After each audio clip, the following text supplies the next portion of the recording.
예, 안녕하십니까. 반갑습니다. 전주대학교 온다라 지역인문학센터에서 마련한 강의입니다.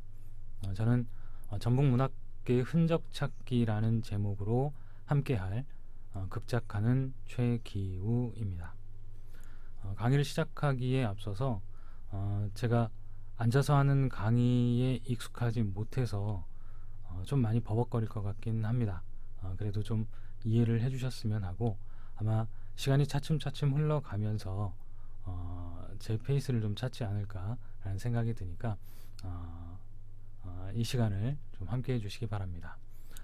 제가 함께하는 이 강의는 전북문학의 흔적 찾기라는 제목으로 주요 다루어야 될 내용들은 전라북도 문학은 어떠한 대표작들이 있는가, 또 문학을 찾아볼 수 있는 공간들은 어디가 있는가, 이런 이야기들을 함께 하려고 합니다. 자, 여러분들은 전라북도 문학, 전라북도가 아니죠. 전북특별자치도의 문학이라고 하면 어떤 단어가 연상되십니까? 최명이나 유능길, 박범신 등등의 작가들이 떠오르시는 분들도 있을 테고, 이분들의 작품인 소설 혼풀, 혹은 소라당 가는 길, 또는 다양한 작품들이 있겠죠. 그런 작품들이 떠오르는 분들도 있으실 겁니다. 또 어떤 분들은 내가 어디를 지나가면서 시비를 봤다, 또는 소설비를 봤다, 이런 문학비가 떠오르는 분들도 있을 겁니다. 지금은 문학관이 전국적으로 좀 많이 생겼기 때문에 여러분들이 가족과 함께 여행을 하면서 문학관을 찾는 발걸음도 꽤 많아졌죠. 전라북도도 마찬가지입니다. 전라북도에도 다양한 형태의 여러 문학관이 있고요. 이와 관련된 이야기들을 잠시 후에 이야기하려고 합니다. 그런데 이 문학이라고 하면 조금 멀리 있는 단어처럼 생각하시는 분들이 많습니다. 문학은 정말 멀리 있는 그런 단어일까요? 그렇진 않습니다. 사실 우리는 우리 아주 가까운 곳에서 문학과 늘 함께하고 있습니다. 여러분 주변을 둘러보시면 소설책 한 권, 시집 한 권 가까이에 늘 있기 마련이죠. 그리고 거리를 걷다 보면 문학을 만나는 경우들도 꽤 많이 있습니다. 바로 도로명입니다. 도로명 주소에 문학이 있습니다.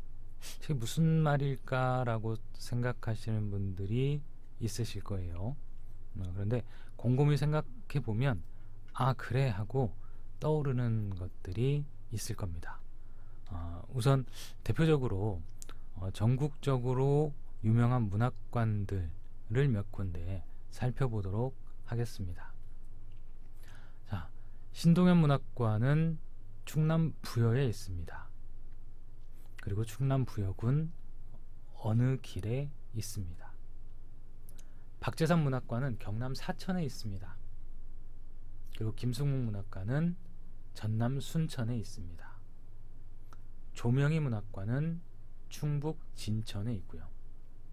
김유정 문학초는 강원 춘천에 있습니다.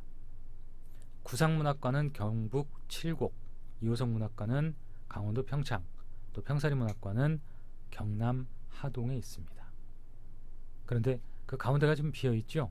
어떤 나라가 들어갈까요? 해당 지역에 사시는 분들은 조금은 쉽게 맞출 수 있겠지만, 그렇지 않은 분들은 고개가 갸웃갸웃 거릴 수밖에 없을 겁니다.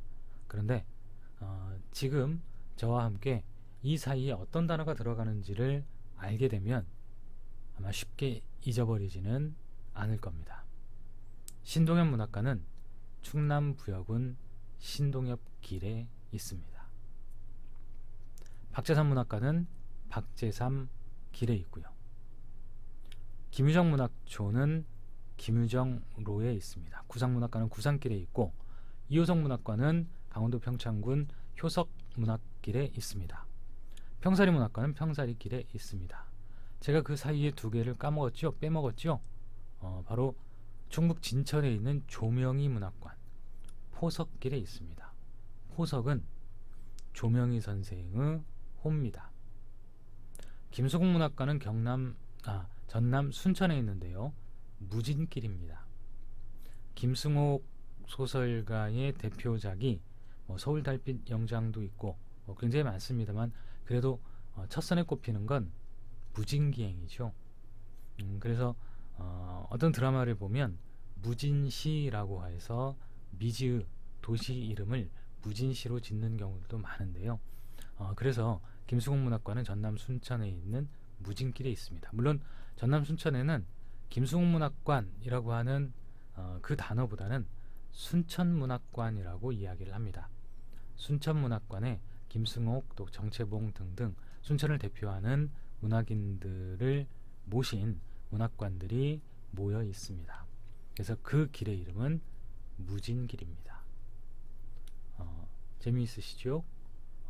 여러분이 살고 계시는 집의 도로명은 무엇인가요? 곰곰이 생각해 보십시오. 그리고 그 길에 어떤 의미가 담겨 있습니까? 한번 곰곰이 생각해 볼 일입니다. 자, 우리에게는 어떤 전라북도 전북특별자치도에 있는 문학관들은 또 문학 관련 시설들은 어느 길에 있을까요? 자, 한번 맞춰보시죠. 가람문학관은 무슨 길에 있을까요? 가람문학관은 어디에 있을까요? 가람문학관은 익산에 있습니다. 김한태문학관은 무주에 있습니다. 고아문학관은 전주에 있습니다. 남원고전소설문학관은 남원에 있죠. 매창테마관은 부안에 있습니다. 부안 어느 쪽에 있을까요? 어느 길에 있을까요? 비당시문학관, 석정문학관, 설공찬전테마관, 임실 김용택 문학관, 또 전북문학관, 정인승 기념관, 또 조정래 아리랑문학관, 최만식 문학관, 최명희 문학관, 홈플 문학관, 이렇게 다양한 형태의 여러 문학관이 전북특별자치도에 있습니다. 자, 모든 문학관의 길 이름에 해당되는 단어들이 들어있을까요? 꼭 그렇지는 않습니다. 자, 가람문학관은 익산 여산면 가람루에 있습니다. 김한태 문학관과 채북미술관 함께 붙어 있습니다. 2층과 3층으로 나란히 있는데 여기는 김한태로가 아니고 화가인 최북의 이름을 따서 최북로가 되었습니다. 고아문학관은 전주 한옥마을에 있습니다. 성심여고 옆길에 있는데요. 그 길의 끝을 가면 전주 향교가 있습니다. 그리고 전주 향교 앞에는 완판본 문화관이 있고 완판본 문화관 옆에는 한병 문화관이 있습니다. 그런데 그 길에 굉장히 많은 문화시설들이 있습니다만 그 길을 대표하는 가장 오래된 역사가 깊은 상징적인 건물은 전주 향교겠지요. 그래서 향교길이란 이름을 갖게 되었고 그 길에 고아문학관이 있습니다. 고아문학관에 대한 이야기는 한참 뒤에 다시 하도록 하겠습니다. 남원 고전소설문학관은 광안루 주변에 있습니다. 광안루 주변에는 굉장히 재미난 이름들이 많은데요. 전라북도에는 도로명 주소가 굉장히 재미난 것들이 많습니다. 특히 광안루 주변을 걷다 보면 광안루는 어떤 작품을 대표로 품고 있죠? 황희정승부터 시작을 하죠.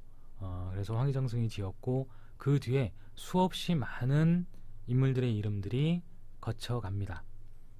하지만 가장 대표하는 이름은 춘향과 몽룡이죠.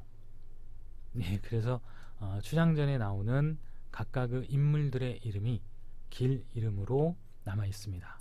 그래서 남원 향단로에 남원 고전소설문학관이 있습니다. 부안을 대표하는 시인은 매창입니다. 그래서 부안읍에 있는 매창로를 걷다 보면 그곳에 매창을 테마로 한 매창 테마관이 있고요. 매창의 묘가 있고 또 매창과 관련된 시들을 새겨놓은 돌들이 있는 매창공원이 있습니다. 고창에는 질마제로가 있는데요. 미당 서정주 대표작을 질마제 신화라고 이야기하는 것이 있죠. 그리고 부안에 가면 석정문학관이 있습니다. 석정문학관은 서는길에 있습니다. 그런데 서는길이라고 하는 작은 길을 나와서 만나는 큰 길의 이름은 석정로입니다. 예, 신석정 선생의 호를 딴 석정로죠. 그런데 전국에 석정로는 꽤 많이 있습니다. 김제에도 석정로가 있고요. 고창에도 석정로가 있습니다. 김제에 있는 석정로는 석정 이정직 선생의 생가를 지나는 길의 이름이 석정로입니다. 고창의 석정로는 고창에 있는 석정마을 앞길을 지나는 길의 이름이 석정로입니다. 각각의 길은 자치단체가 관리를 하고 있기 때문에 자치단체마다 각각의 부르는 이름들이 다릅니다. 그래서 한 길에 예를 들어서 어떤 한 길이 여러 자치단체가 관리를 하고 있을 때에도 같은 이름으로 이렇게 놓기도 합니다. 순창에 가면 설공찬전 테마관이 있는데요. 여기 금과면에 있습니다. 그리고 전북문학관은 전주시 권삼등로에 있습니다. 자, 권삼등은 비가비 명창, 비가비는 양반소리꾼을 이야기합니다. 권삼등로에 있는데요. 권삼등로는 옛 전주의 한복판을 지납니다. 전주고등학교부터 시작을 해서 그 사이에 전북대학교 후문길을 지나서 도립국악원을 지나서 전북문학관까지 쭉 옵니다. 그 길을 18세기 인물인 권삼득이 걸었다라고 해서 권삼등로다라는 건 아니고요. 도립국악원에 보면 권삼득 기적비가 세워져 있습니다. 그래서 그 길의 이름을 권삼등로라고 지었습니다. 아마 전북문학관이 그 역할을 훨씬 더 충실하게 해낸다면 아마 전북문학과 관련된 이름으로 길 이름이 바뀔 수도 있지 않을까. 그리고 권삼등로의 또 다른 권삼등로는 또 다른 모습으로 만날 수 있지 않을까라는 생각도 잠깐 해봅니다. 자, 정인승 기념관은 장수 계북면에 있는데요. 거기 건제길에 있습니다. 그리고 김제에 있는 조정래 아리랑문학관은 용성길에 있고, 또 최명희문학관은 전주의 한옥마을 한복판에 있죠. 최명희길에 있습니다. 그래서 최명희문학관과 최명희 생가터를 잇는 그 길이 최명희 길입니다. 홍풀문학관은 노봉 안길에 있습니다.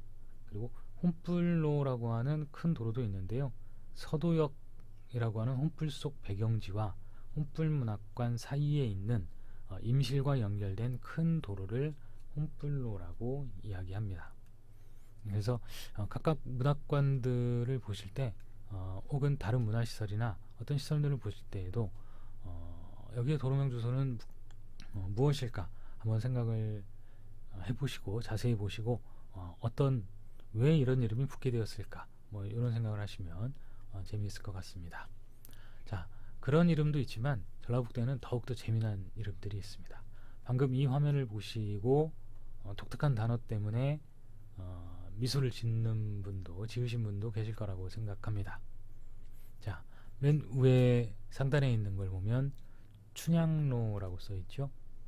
그리고 그 옆에는 월매길, 바로 밑에는 서동로, 그리고 선화로, 그 옆에는 콩쥐팥지로입니다. 도로명 주소는 괜히 붙는 게 아닙니다. 그 안에 그 관련된 이야기들이 분명히 살아있기 때문입니다. 자, 콩쥐팥지로는 전주와 완주, 김제를 연결하는 도로입니다. 그러면 전주와 완주와 김제를 연결하는 그 도로에 콩쥐팥쥐 이야기가 있다라고 하는 얘기입니다. 혹시 전혀 몰랐던 분은 지금 인터넷 포털 사이트에 콩쥐팥쥐로를 한번 쳐보십시오. 그러면 전주 쪽 콩쥐팥쥐로, 또 완주 쪽 콩쥐팥쥐로, 김제 쪽 콩쥐팥쥐로가 쭉 이어져서 나올 겁니다. 그리고 콩쥐팥쥐와 관련된 단어들 한번 쳐보시기 바랍니다. 그러면 완주군 이서면에 가면 혁신도시 쪽에 콩쥐팥쥐 도서관도 있습니다. 그리고 자, 전라북도는 굉장히 많은 고전들이 있죠. 그래서 백작가의 정읍사나 또는 김시습의 소설 만복사 저포기, 그리고 조정래 소설 아리랑, 또 춘향전, 탕류, 혼불, 흥부전, 춘향전, 서동요, 뭐 이런 전라북도를 대표하는 옛 판소리계 소설도 있고, 또 고전도 있고, 현재를 대표하는 근현대를 대표하는 소설들도 있죠. 각각의 작품들은 도로명 주소로 남아 있습니다. 그래서 정읍에 있는 정읍사 문화공원 앞길은 정읍사로, 또 남원 만복사터는 만복사길, 김제 아리랑문학관 부근은 아리랑로, 추장로는요 전주와 완주, 임실, 남원을 연결하는 도로가 추장로입니다. 잠시 뒤에 그 부분을 알려드리긴 하겠습니다만, 바로 이 길이 어떤 길이죠? 어사가 된 이몽룡이 허리에 마패를 차고 춘향이를 만나러 불원천리 달려가는 바로 그 길이 춘향로입니다. 이 추장로라고 하는 명칭은 도로명 주소가 전국적으로 만들어지기 이전부터 춘향로로 불렸습니다. 그리고 소설 탕류는 군산의 근대문화유산들이 가득 들어있죠. 그래서 근대문화유산의 거리를 백릉로라고 하는 곳이 있습니다. 백릉은 채만식 선생의 호입니다. 남원 혼불문학관 부근은 아까 혼불로라고 말씀을 드렸죠. 그리고 흥부전은 남원 아영면과 인월면을 배경으로 하고 있습니다.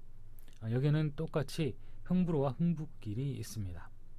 자, 흥부전은 왜 남원 아영면과 인월면 두 곳을 배경으로 하고 있을까요? 예, 이미 여러분들 머릿속에는 다 알고 있습니다. 자, 흥부전의 공간적 배경은 두 곳이죠. 흥부와 놀부가 태어나서 함께 살았던 곳, 그리고 또 한 곳은 놀부가 흥부를 쫓아내서 흥부 가족이 살았던 곳. 그래서 흥부 가족이 살면서 제비로부터 박씨를 선물 받고 그 박씨에서 온갖 귀한 물건들이 나와서 부자가 되었다라고 하는 곳이 있습니다. 그래서 사람들은 이 두 번째 흥부 가족이 살았던 곳을 발복지라고 이야기하죠. 그리고 흥부와 놀부가 살았던 곳은 결국은 놀부가 박을 타서 패가망신한 곳이다, 뭐 이렇게 생각을 하기도 합니다. 그런데 이야기는 끝까지 들어볼 필요가 있습니다. 각각의 페이지를 맨 마지막 넘겨보면 흥부놀부 이야기는 어떻게 끝나죠? 흥부와 놀부가 화해를 해서 행복하게 살았다라고 되어 있습니다. 그렇다라고 하면 흥부가 부자가 된 곳도 발복지라고 하는 복을 받은 곳이고요.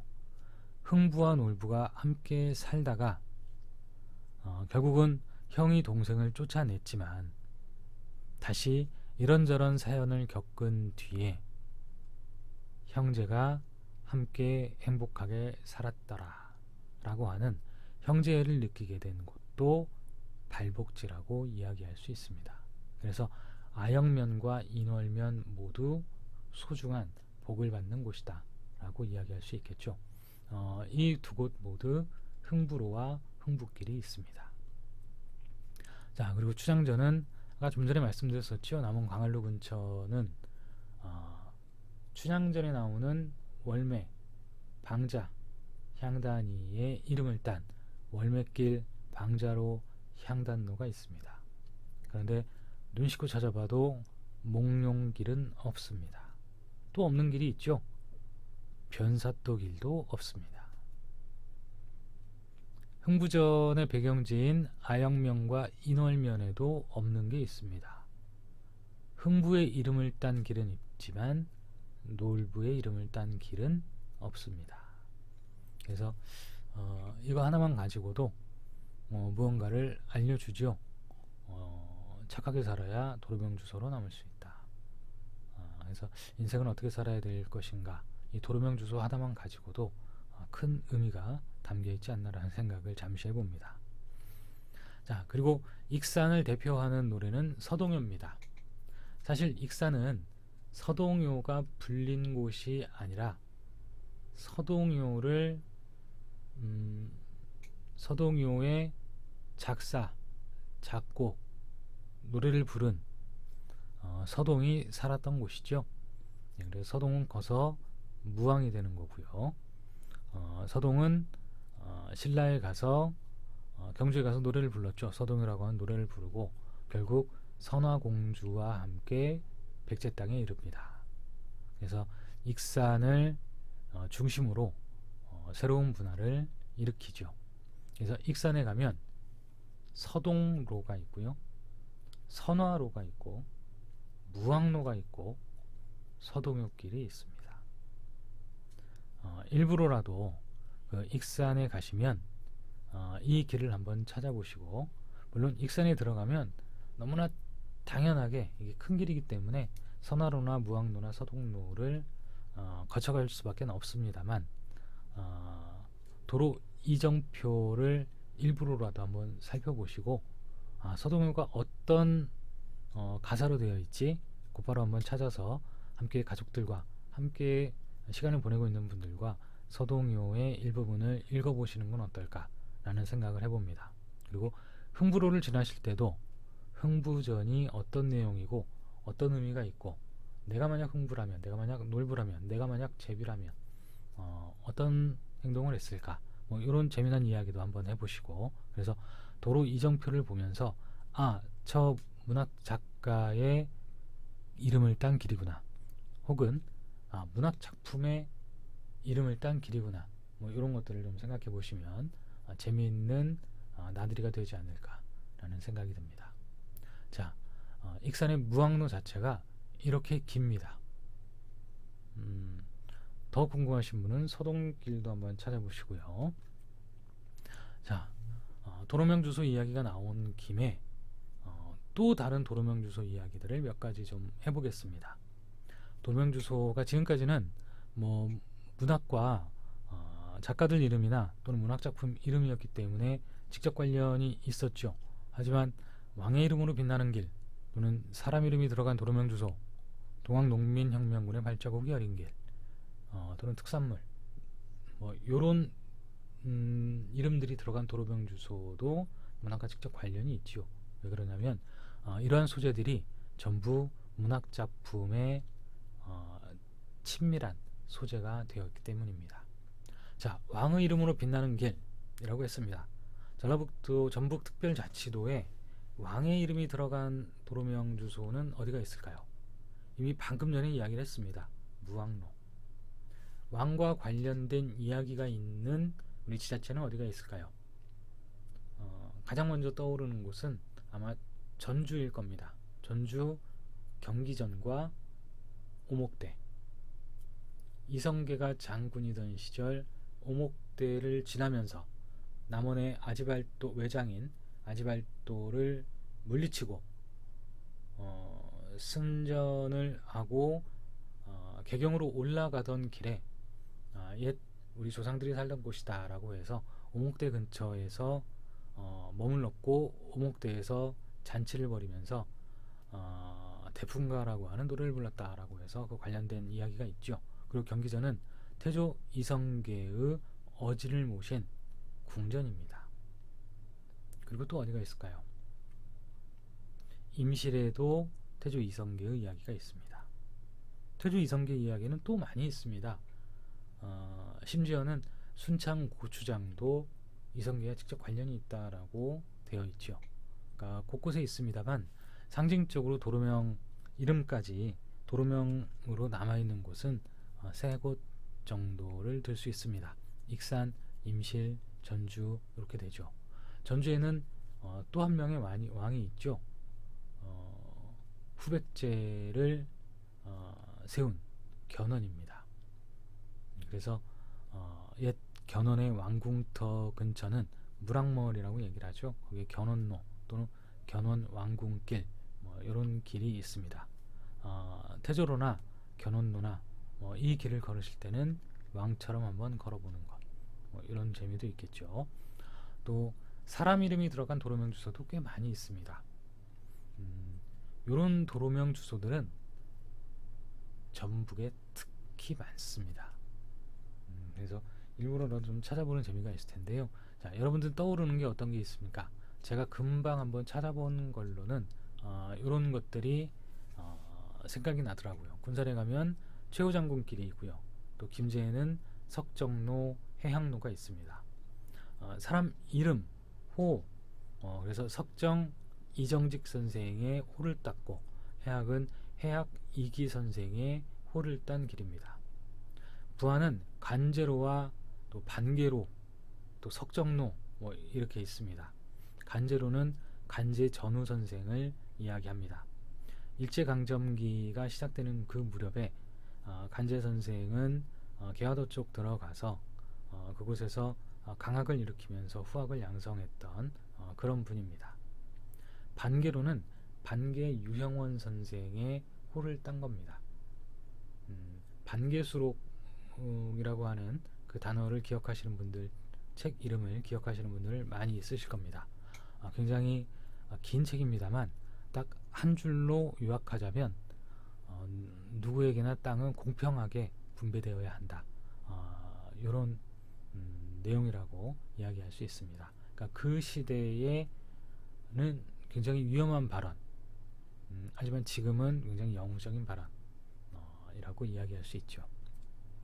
완주군에 가면 명창 권삼득 길이 있습니다. 아까 전주에는 권삼득로가 있다고 했죠. 예, 완주군에는 명창 권삼득 길이 있습니다. 왜 그러냐면 권삼득 명창은 완주 용진면 출신이기 때문입니다. 그래서 완주 용진 면사무소에서 걸어서도 멀지 않은 그 거리에 권삼득의 생가와 또 권삼득의 묘가 있습니다. 그래서 혹시 시간이 되시는 분들은 명창 권삼득 길을 걸어서 권삼득의 생가와 또 권삼득의 묘를 한번 좀 찾아가 보시는 것, 그리고 권삼득묘에서 소리굴이라고 하는 곳이 있거든요. 그건 어떻게 생겼을까 귀를 한번 대보시는 것도 좋을 것 같습니다. 장수군에는요, 장수를 대표하는 여러 인물들이 있습니다만 누구보다도 먼저 사람들이 꼽는 건 논계입니다. 그래서 장수군에 가면 논계로, 또 논계 생각길, 논계 사당길, 의암로, 의암논계라고 이야기를 하거든요. 그래서 의암로 이렇게 4개의 논계와 관련된 길 이름이 있습니다. 근데 이 논계라는 분은 굉장히 큰 인물이어서 다른 시에도 이분의 이름을 딴 길이 있습니다. 실제 논계가 외장을 껴안고 떨어진 곳이 진주 촉성루죠. 그래서 진주에 가도 논계길이 있고, 또 논계의 시신을 건져내서 고향인 장수군으로 오는 길에 60년 고개가 너무 험난해서 넘지 못하고 중간에 함양에서 멈췄다고 그래요. 그래서 함양에 가면 논계의 묘가 있습니다. 그래서 그 논계의 묘가 있는 그 길도 논계길입니다. 그리고 정읍에는 우암로가 있습니다. 우암은 송시열 선생의 호입니다. 유배를 갔다가 한양으로 돌아가는 길에 정읍쯤에서 멈춰서 거기에서 돌아가셨다라고 이야기를 합니다. 그래서 정읍 경찰서 근처에 가면 아마 그 근처를 우암로라고 이름을 지어놨습니다. 그리고 뭐 전주는 권삼등로, 또 정여림로, 충경로 뭐 이렇게 있습니다. 충경은 임진왜란 때 충경이라고 호는 호를 내리셨어요. 그 이정난 장군의 호를 딴 길 이름입니다. 관통로라고 이야기를 하죠. 그래서 이정난 장군은 전주 교대 뒤쪽으로 가면 산성마을이 있는데요. 산성마을 쪽에 가면 이정난 장군의 사당도 있습니다. 그래서 그 근처를 한번 가보시는 것도 실제로 우리가 유명한 사람의 기준 자체를 우리는 너무 매체에 의존해 있지 않나라는 생각이 좀 들기도 해요. 그래서 그런데 전주 한복판을 가로지르는 그 큰 길의 이름을 충경로라고 이름할 정도로 대단한, 전주에서 당연히 모셔야 되는 분의 이름이 바로 이정난 장군입니다. 그런데 지금의 전주 사람들은 너무 모르죠. 충경로라고 하는 이름은 도로명 주소가 있기 전부터 불렸던 이름입니다. 그래서 그 귀한 이름들을 그 길을 걸으면서 다시 한번 생각해 보는 것도 좋을 것 같습니다. 이 길 이름 중에, 사람 이름이 들어간 도로명 주소 중에 조금 아쉽다라고 하는 것 중에 하나는 뭐냐면 전국적으로 참 많이 있는 이름이 누구일까요? 한번 생각해 보세요. 우리 위인들의 이름들이 대부분 들어가 있는데요. 우리나라에서 해안가 따라서 쭉 있는 어떤 위인의 기념관, 기념비 또는 굉장히 다양한 형태의 무언가가 있습니다. 어떤 분이냐면 임진왜란 때 활약을 하셨던 이순신 장군입니다.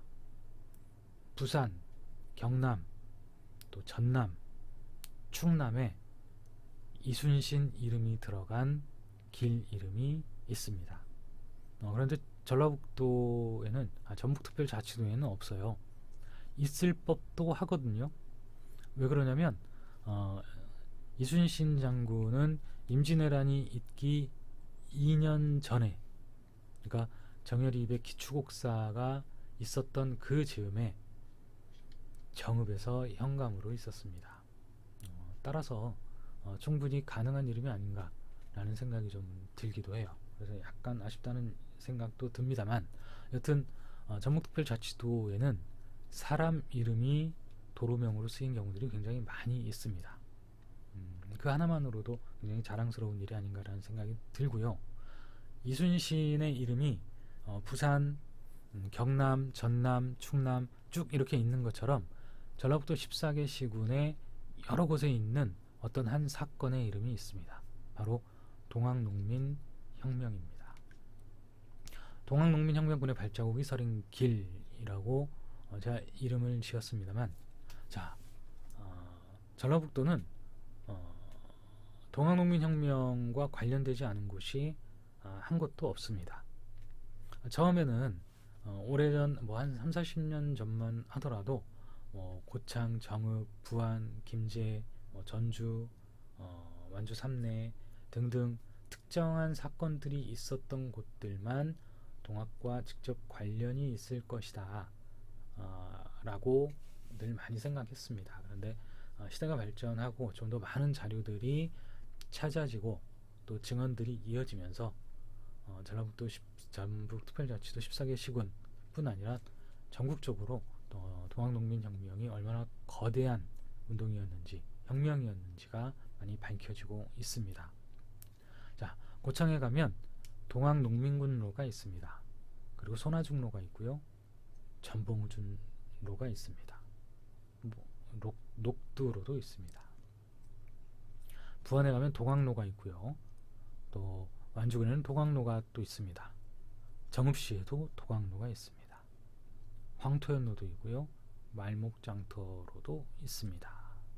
그래서 아마 이 말고도 좀 더 있을 텐데 우선 제 눈에 뜨인 도로명 주소들이 이 정도다라고 하는 겁니다. 아마 더 많은, 더 의미 있는, 깊이 있는 그런 단어들을 여러분들께서 찾아서 많은 분들께 알려주시면 좋지 않을까라는 생각을 좀 해봅니다. 또 재미난 도로명 주소들도 있습니다. 고창은 판소리로 대표되는 곳이죠. 그래서 고창에 가면 판소리길이 있고요. 고창을 대표하는 특산물 풍천장어와 복분자죠. 그래서 복분자로도 있습니다. 임실을 대표하는 건 치즈, 고추, 또 임실 필복농악 등등 여러 가지가 있을 텐데 치즈 마을길이 있습니다.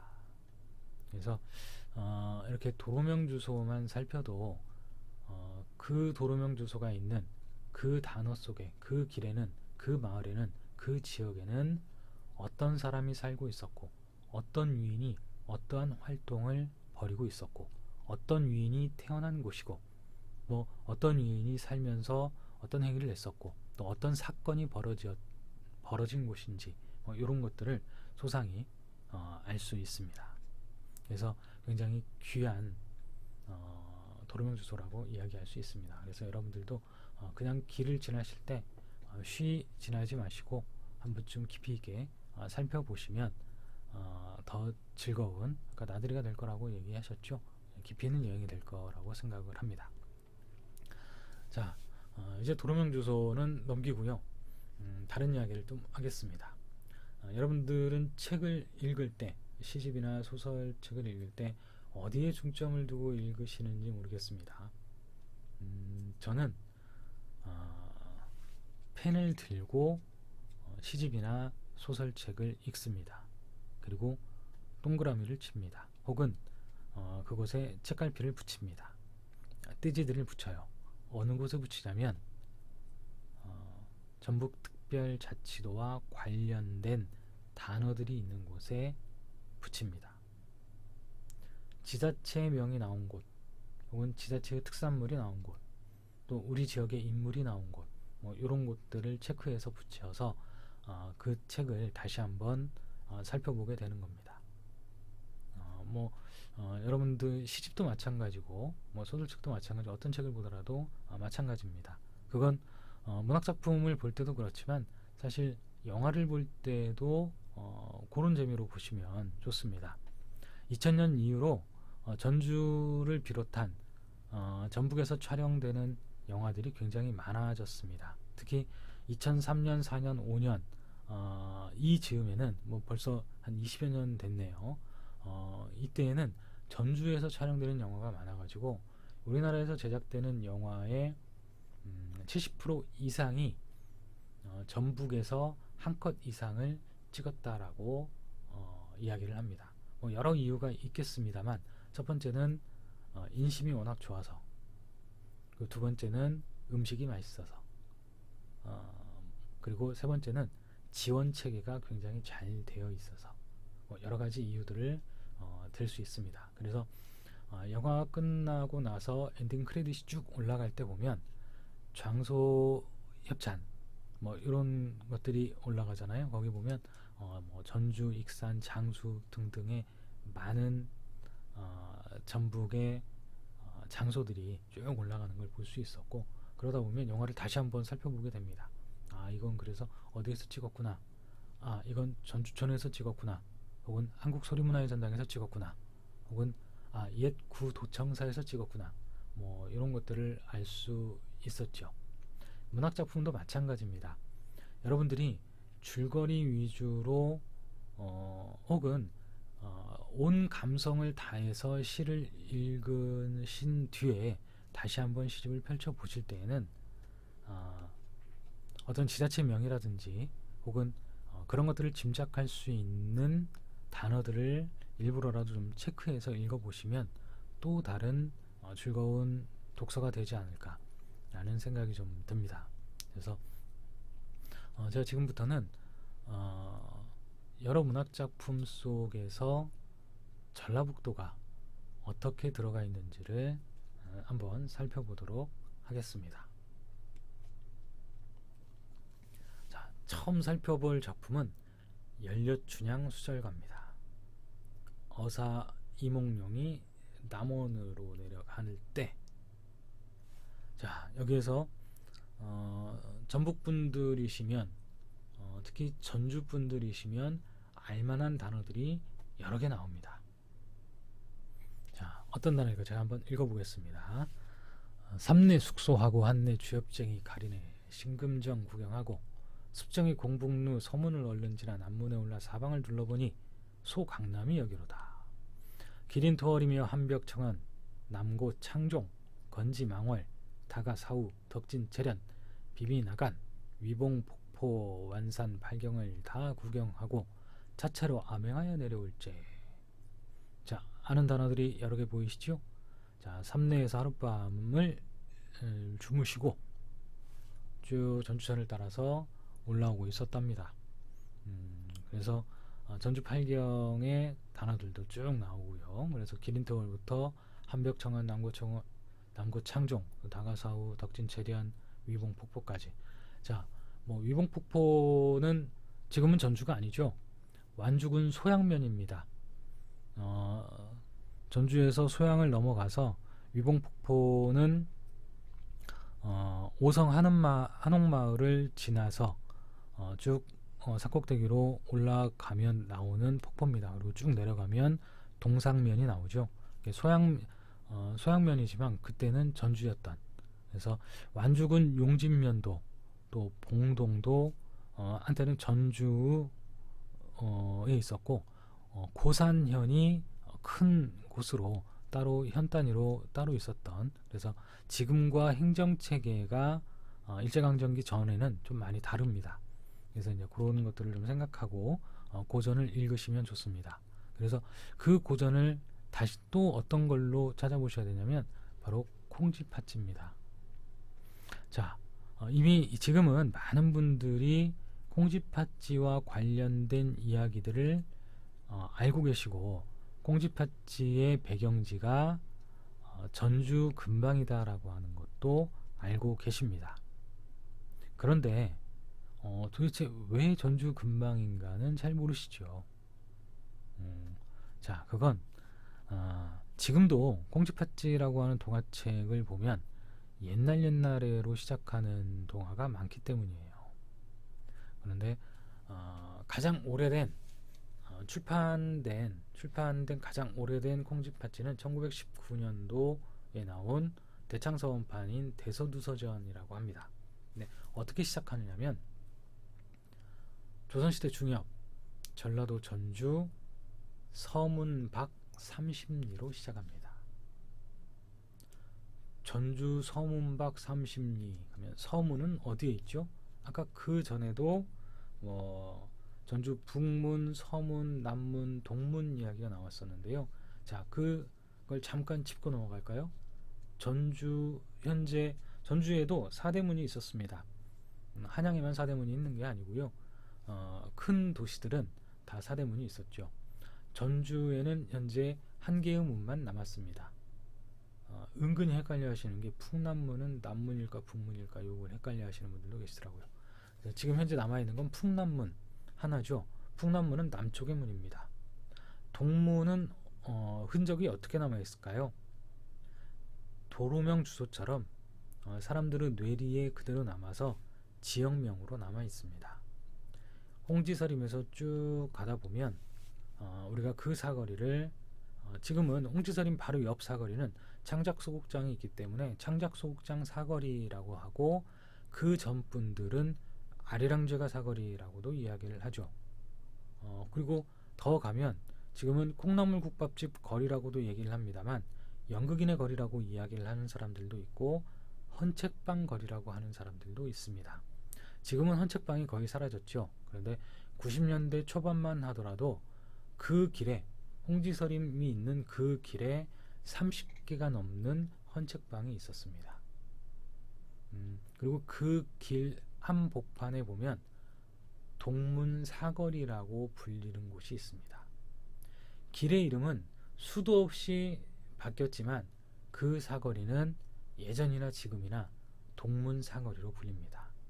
그리고 그 편의점 앞에 보면 작은 돌덩어리에 옛 동문이 이곳에 있었다, 동문이 있었던 곳이라고 하는 글이 새겨진 돌 비석이 있습니다. 그래서 그 길을 지나실 때쯤이면 한번 그런 걸 일부러라도 살펴보시면 좋겠어요. 실제 돌에 새겨놓은 글들은 일부러라도 한번 찾아가서 읽어보시는 게, 소리내서 읽어보시는 게 좋습니다. 자, 그러면 동문은 그렇고 서문은 어디에 있을까요? 자, 지금 저기에도 있는 전주 서문박 30의 서문은 어떤 흔적으로 남았을까요? 서문 하면 서문교회가 먼저 떠오르죠. 가장 오래된 교회입니다. 서문교회. 서문교회 뒷골목에 보면 역시 동문사거리에 있는 돌덩어리와 비슷한 크기로 돌덩어리가 하나 있습니다. 거기에는 옛 서문이 있던 곳이라고 쓰여 있습니다. 그래서 그 서문 있고요. 그다음 북문은 어디에 있을까요? 북문은 전주 오거리라고 불렸던 곳에 보면 시내에 국민은행이 있는 곳, 예전에는 시집가는 날 사거리, 오거리 뭐 이렇게 불렀던 그런 곳인데요. 그곳을 가리켜서 그곳에 보면 북문이라고 쓰여 있는 커다란 돌덩어리가 있습니다. 그래서 전주에도 남문과 동문과 북문과 서문이 있었고, 각각의 흔적은 사람들의 머릿속에 그대로 남아서 이미 사라진 지가 100년도 훨씬 넘었지만 사람들의 기억 속에 그대로 남아 있어서 그게 후대까지 전해져 와서 역시 고유한 지역 명칭으로 그대로 살아있는 것을 알 수 있습니다. 자, 여튼 전주 서문박 30리쯤 되는 곳이 어디냐면 재봤대요. 그랬더니 완주군 이서면 앵곡마을 그리고 김제 둔산마을 그 사이랍니다. 그곳이 예전에는 전주 서문박 30리라고 먼저 불릴 수 있었던 이유는 이 1919년도는 이미 뭐 행정구역 개편이 됐지만 그 한 10여 년 전에 행정구역 개편 되기 바로 전까지는 그곳 역시 전주 행정구역 안에 있었기 때문에 자연스럽게 전주 서문박이라고 하는 게 먼저 나갔을 거예요. 뭐 완주군 이서면 이렇게 나가거나 김제 어디 이렇게 나가지 않았던 이유가 바로 그 당시의 행정구역이 전주였었기 때문입니다. 지금은 완주군 이서면 앵곡마을에 가면 지금 화면에 사진이 보이죠? 예, 그 마을에 가시면 콩쥐팥집 마을이라고 그렇게 되어 있고요. 그 안에는 콩쥐팥쥐라고 하는 동화 속에 있는 여러 가지의 모티브들이 다 들어가 있습니다. 예를 들어서 콩쥐 아버지의 이름은 지금 화면에 나오죠.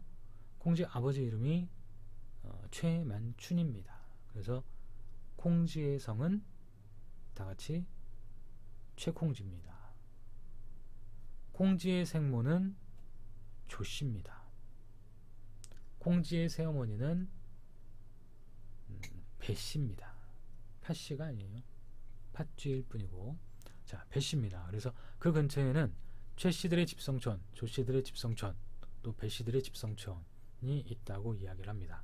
또 콩쥐팥쥐에 나오는 소, 또 뭐 참새, 또 두꺼비 등등의 형상을 모티브로 한 언덕이나 뭐 이런 것들이 있고요.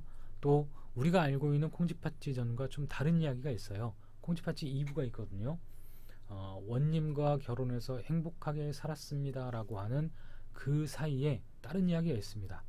팥쥐가 콩쥐를 시기해서 콩쥐를 물에 빠져 죽이고 자기가 콩쥐 역할로 새 신부로 해서 같이 살다가 나중에 들통이 나서 뭐 다시 또 죽임을 당하게 되는 그 2부의 이야기가 있는데 거기에 등장하는 게 저수지예요. 그런데 이 콩쥐팥쥐 마을로 지정이 된 인공마을 바로 옆에도 그 방죽이 하나 있기도 합니다. 그래서 이야기 속에 등장하는 많은 것들이 이 마을과 딱 맞아 떨어지더라라고 하는 게 있습니다. 더 궁금하신 분들은요, 이미 포털 사이트 검색을 통해서 많은 이야기들이 자세하게 들어가 있기 때문에 그 검색을 통해서 보시면 더욱더 좋을 것 같습니다. 자, 어느덧 50분이 흘러버렸습니다. 잠시 쉬었다가 2부에서 뵙도록 하겠습니다. 감사합니다.